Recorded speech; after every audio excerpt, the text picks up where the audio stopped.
was thinking about activism in the context of Gen Z and Gen Alpha, right?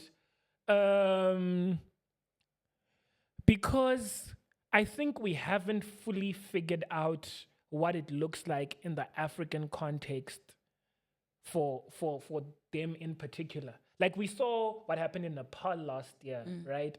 And we can see that like this is a generation of revolutionaries that can run a country via Discord and then select an interim government.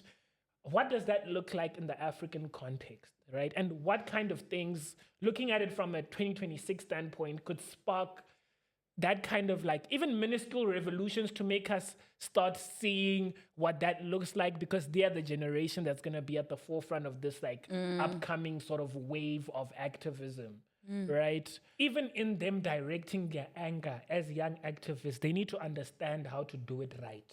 So if you think back to Fees Must Fall, for example, right?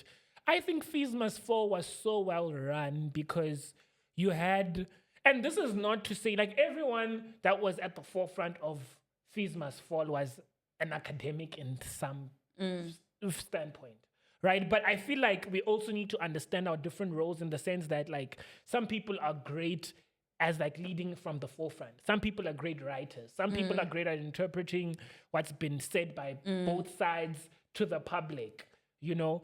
So I feel like Fees Must Fall was done right because there were like people in the forefront. But if something had to be written, to be submitted, things were happening in real time. You know, like if they wanted, like we weren't just in the streets. If a document had to be submitted, things were being submitted. Like there were people that were like working on things like digitally, as at the same level that people were working on things on the ground. And that's what I was thinking about in the context of activism and like knowing who to who to hold accountable, because